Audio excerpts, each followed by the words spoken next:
మరి ఇంత మంచి పొలాలు ఈ పొలాలు ఎందుకు ఎండిపోయినాయో వాళ్ళని అడిగి తెలుసుకునే ప్రయత్నం అయితే చేద్దాం.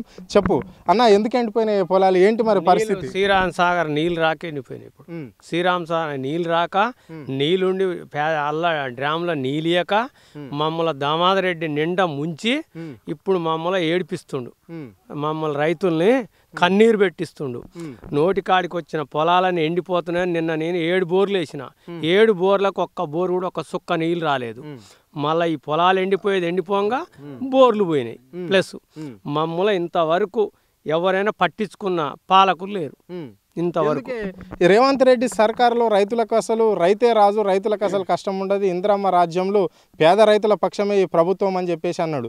మరి మీకెందుకు ఇంత బాధ ఉంది? మీకు రైతు భరోసా పైసలు కూడా పడుతున్నాయి కదా? రైతు భరోసా పైసలు కూడా పడలే. 2 ఎకరాల 3 ఎకరాల కొంతమంది పడ్డాయి, కొంతమంది పడలే. ఇంతవరకు అది కూడా అంతే ఉంది. ఆశ నిరాశ అయింది, ఏదీ లేదు. ఉన్న పొలాలు మొత్తం ఎండిపోయినాయి. టోటల్ గా ఎన్ని వందల ఎకరాలు ఇట్లా ఇదే పరిస్థితి ఉంటది? 3500 ఎకరాలు ఎండిపోయింది.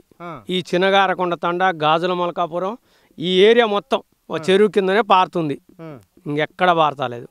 ఒక కుంట కూడా పారిన గుట్టలో కూడా చూసిరుగా మీరు, ఆ గుట్టల సమ్మక్క సారక్క ఈ ఏరియా మొత్తం పోయింది. జరిగిన విషయం ఇది. మరి ఇప్పుడు ఎట్లుండబోతుంది? మరి స్థానిక సంస్థల ఎన్నికలు వస్తున్నాయి, ఇంత పరిస్థితి వచ్చేసింది. ఇప్పుడు కాంగ్రెస్ పార్టీ ఇచ్చిన హామీలు ఏ ఒక్కటిగా నెరవేర్చలేదని చెప్తున్నావు ఇంకా నువ్వు. ఇప్పుడు ఎట్లుండబోతుంది? 50 ఏళ్ళు వెనక్కుపోద్ది. ఇక 50 సంవత్సరాలు కాంగ్రెస్ పార్టీ వెనక్కుపోద్ది, ముందుకు రాదిగా. 50 సంవత్సరాలు సీనియర్లు మొత్తం చచ్చిపోతారు. మళ్ళీ ఎవరో జూనియర్లు వస్తే మళ్ళీ అప్పుడు కాంగ్రెస్ కు ఊపిరి పోసుకుంటారు. రేవంత్ రెడ్డి యంగే కదా, ఇంకా యంగే అంటే ఇంకేముందండి? ఇదంతా అడిగంటిపోయినాక రైతు అంతా చచ్చినాక ఏం చేస్తాడు? వచ్చి రైతుల జాదెంగుతుండు, రక్తం వీరుస్తురు. ఇప్పుడు వీళ్ళు మేము చేసిన కష్టం ఏంది? వృధా అయిపోయింది. మా పిల్లల భవిష్యత్తు ఏంది? మా భవిష్యత్తు ఏంది? మా గొడ్లు ఏంది? అసలు మా కష్టం ఏంది? రెయ్యం బగులు తిరిగి తిరిగి తిరిగి తిరిగి తిరిగి లాస్ట్ కొత్తాల కళ్ళ ముందే ఎండిపోయింది. ఓకే సార్, చెప్పన్నా, ఏంటి ఎన్ని ఎకరాలు వేసినావు? మరి పంట నువ్వు ఏమేమి వేసినావు? అందులో వేస్తే ఎందుకు ఎండిపోవాల్సి వచ్చింది? నీకు బోర్ ఉంటుంది కదా. ఇప్పుడు మనం ఓన్లీ కాలువ నీళ్ళని నమ్ముకొని అయితే పంట సాగు చేయలేం కదా, కాలువనే ఉంటుంది. బోర్ ఉన్నది వాస్తవమే. బోరు కంటే ముందు కాలువని నమ్ముకున్నాం కదా. పేపర్ స్టేట్మెంట్ వస్తేనే మేము వారం మందిగా మేము సూర్యాపేట జిల్లాకు మొత్తానికి నీళ్ళు ఇస్తామన్నాక మేము మొత్తం పొలాలకు నాట్లు వేసుకున్నాం. నేను 6 ఎకరాలు నాటబెడితే 6 ఎకరాలు ఒక గుంట కూడా మెలగకుండా అయిపోయింది. 4 బోర్లు వేసినా 4 బోర్లకు 4,40,000 రూపాయలు అయినాయి, 40,000 అయినాయి. నేను ఇక పొలాలు ఒక గుంట కూడా మెలగకుండా లాస్ట్కి మేము చచ్చిపోయే పరిస్థితికి వచ్చేసింది. ఓకే, ఎన్ని ఎకరాలు? ఏమన్నా నీ సొంత భూమి ఉందా లేకుంటే పట్టుకొని ఉన్నావా నువ్వు? నా సొంత భూమే ఉంది. ఎట్లుంది మరి కూలీల పరిస్థితి ఏంది? కూలీల రేట్లు ఎట్లున్నాయి? ఇప్పటిదాకా పెట్టిన పెట్టుబడి ఎంత ఎకరానికి? నువ్వు ఎకరానికి 30,000 వరకు వచ్చింది పెట్టుబడి. పూర్తిగా లాస్ట్ స్టేజ్ వరకు పెట్టుబడి పెట్టిన దానికి. అంటే మన పొట్ట దశకు వచ్చి ఒడ్లు కూడా బయటికి వెళ్ళినాయి. అలాంటి సమయంలో పూర్తిగా ఎండిపోయింది. మీరు కావాలంటే చూసుకోవచ్చు, ఒడ్లు తేట కనిపిస్తున్నాయి. అవును, మీరు తేట చూసుకోవచ్చు, క్లియర్ కనిపిస్తుంటది. అదే పరిస్థితి. చెప్పన్నా, ఎన్ని ఎకరాల పొలం ఉంది నీకు? ఏమేమి వేసిన వల్ల పొలం వేసాను. పొలం వేసి పొలం ఎండిపోయినాయి. కాలువ అదే కాలువ దగ్గరనే పొలం. బోర్డు ఇప్పిస్తే బోర్డు పడట్లేదు సారు.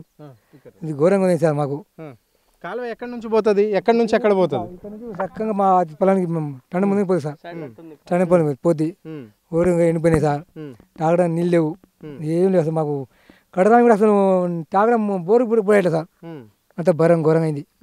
జీవాలన్నీ ఇలా పొలంలో మేస్తున్నాయి సార్. మరి ఏం చేస్తాం? మరి దామరెడ్డి పోనీ ఏం చేస్తాం? ఎట్లా చేస్తాయి, ఎట్లా మేస్తాయని చూడాలని చూసిండు ఆయన. ఇటువరకు కేసీఆర్ ఉన్నప్పుడు ఏం చేసిండు? అన్ని పచ్చగా కాపాడాలి, ఇప్పుడు అన్ని తెల్లగా కాపాడాలి. పచ్చ కాపాడేటట్టుడని తెల్ల కాపాడితే బాగుంటుందని వాళ్ళు అనుకొని ఇట్లా చేసిరు వాళ్ళు. ఇప్పుడు చేసినట్టుగా గెలిచిండుగా ఆయన ఎట్ట గెలిచిండు? ఆయన ఒక్కడి ఎట్ట గెలిచిండు? ఆయన గెట్ట దొక్కాలని, ఆయన దొక్కాలని, ఆయన దాంట్లో దొక్కాలని ఆయన ఉన్నప్పుడు మంచిగా బారినాయి. ఇవాళ ఏమంటారు? అంతా ఎండిపోవాలి. ఇప్పుడు ఆయన వచ్చిన ఆయన ఏం చేస్తున్నాడు మాకని మొత్తం అంతే ఆటగండ పెట్టిరు వాళ్ళు, అంతే. ఓన్లీ ఇప్పుడు జగదీశ్వర్ రెడ్డి మీద కక్షతోటే ఇలాంటి పనులు జరుగుతున్నాయా లేకుంటే రైతుల మీద? మా మీద 100,000 ఎకరాలు పోయినారు దీని కింద మొత్తం ఆయనదే. ఆయన మా ఎట్లా పోయింది ఈయన?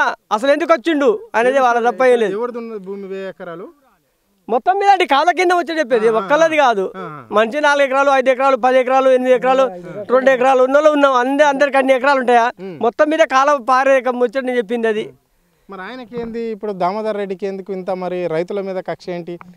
ఆయన ఇంటికి పోతే సారు నీళ్ళు రావట్లేదు. ఇంటి వరకు ఒక దామారెడ్డి ఉన్నప్పుడు అదే జయశ్రెడ్డి అయినా కేసీఆర్ ఉన్నప్పుడు నీళ్ళు మంచిగా వచ్చినాయి, ఇప్పుడు నీళ్ళు ఎందుకు రావట్లంటే మీరు ఎవరికైనా ఓటేసి మాకారా మీరు ఓటేసింది వెళ్తారా ఇంటి ముందు వెళ్తారా వెళ్ళారని మాట్లాడిండు.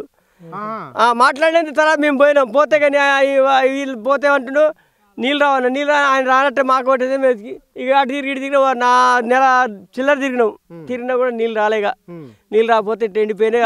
అక్కడ గేట్ల దగ్గర కూడా కూర్చొని ధర్నా చేసినట్లు 4-5 గ్రామాల ప్రజలు కూడా మీరు చేశారు కదా. ఏడి కాడ్చి డి కాడ్చి వాళ్ళు కూడా కొట్టడానికి పోయినాం, అన్ని చేసినాం.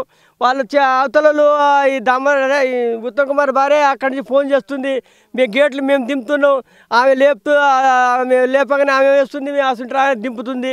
ఆ ఏడి డి అంటారు ఏం మాట్లాడే వాళ్ళు, మీకు ఆడొస్తాను ఇదే మాట రా మీకు రాపోరి అని అనే మాట మాట్లాడుతున్నాను అంతే కదా. తప్ప ఏం లేదు. ఇక సొక్కి వాళ్ళు పెట్టి వచ్చినాగా, ఇక పోలేకపోయినాగా. మరి ఏంది పరిస్థితి? ఇప్పుడు ఇంత పెట్టుబడి పెట్టిరు, మీరు పంటకు మందులు వేసిర్రు, మళ్ళీ ఏమంట వాటిని ఏరియా చల్లిరు, అన్ని చల్లిరు, అంతా చేసిరు. చేసిన తర్వాత పెట్టుబడి పెట్టినాక మరి ఏం చేస్తాం సార్? ఏమని పోయి చెప్తాం? ఏమని చెప్పలేదు. మన వచ్చి జయశ్రెడ్డి గారు వచ్చి ఆ కళ్ళ నీళ్ళు వచ్చి పొలాలన్నీ నేను ఉన్నప్పుడు ఎట్టుండే ఆయన వచ్చి నేను కాలం పెట్టి తిరిగి పొలాలన్నీ బాగా ఇచ్చిన మంచిగా ఉండే, మంచి చేసిన అందరికి 10 ఏళ్ళు మంచిగా చేసిన. ఇవాళ వాళ్ళు రాగానే కాంగ్రెస్ వాళ్ళు రాగానే వాళ్ళు ఇట్లా చేసారు, మొత్తం ఆగం చేసి పెట్టి వాళ్ళు రానిలేదు. మీరు వాళ్ళ కోళ్ళు పక్క జరగని అక్కడ పూడిపోయినట్టుగా ఇంకా 2 మూటలు నడుస్తున్నాయి. ఆ 2 మూటలు నేను నడిపిస్తా వాళ్ళ పక్క కూడా 3వ నాడ కాళ్ళ నీళ్ళు సురాబెడ తీసుకొస్తానని చెప్పిండు. తీసుకొచ్చిండా? వీళ్ళు రానిస్తారా? వాళ్ళు పక్క దొర వీళ్ళు బలుగుతా పక్క తోలితే వీళ్ళు దొరనిస్తారా? తోలనీరు వాళ్ళు తోలితేనే వస్తాడు పార్టీ వాళ్ళు. పెద్ద మనిషి ఇటువంటి ముఖ్యమంత్రిని ఎప్పుడన్నా చూసినావా నీ కాలంలో? నేను నా జీవితంలో చూడలేదు సార్. ఇప్పుడు ఈ కాంగ్రెస్ పరిస్థితి వచ్చింది, మొత్తం లంగా పాలు చేస్తారు సార్. ఇప్పుడు ఈ కేసీఆర్ ఉన్నప్పుడే ఆనందంగా ఉండేది సార్. మేము కొన్ని బావుల్లో కూడా నీళ్ళు దొరికేది, బోర్లు వచ్చేది, కాల వచ్చేది, బోర్లు ఇప్పించి బోర్లు పడేది. ఈ మొత్తం ఈనాడు మొత్తం ఎర్ర పంట అయ్యేది సార్. కొంతమంది పొలాలు చేసుకునేది, అప్పుడు ఆనందంగా ఉండేది. కేసీఆర్ వచ్చిన కానీ జాలు పెట్టినాయి, నీళ్ళు పర్వతం బాగా వచ్చినాయి, మొత్తం అచ్చు కట్టినాం. ఉన్న శలకాలు మొత్తం అచ్చు కట్టుకున్నాం. సమాజ 2 సంవత్సరాలు 10 సంవత్సరాలు భారీ ఇచ్చినాం. ఇప్పుడు కాంగ్రెస్ పరిస్థితి వచ్చింది, పోయిన యాసింగ్ పోయింది సార్.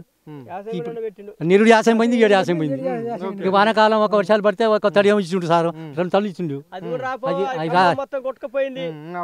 అప్పుడు 2 తల్లి ఇచ్చిండు సార్. ఈ ముండ కొడుకు సార్ ఇప్పుడు మన నారు పోసుకోపోతే అనకుండా కూడా రైతులు నారు పోసుకోపోతున్నారు సార్. ఇప్పుడు మేము పేపర్లు ఇచ్చిండు, నీళ్ళు ఇస్తాం అని పేపర్లు ఇచ్చిండు, రైతులు నారు పోసుకుర్రు, నాటు పెట్టిర్రు.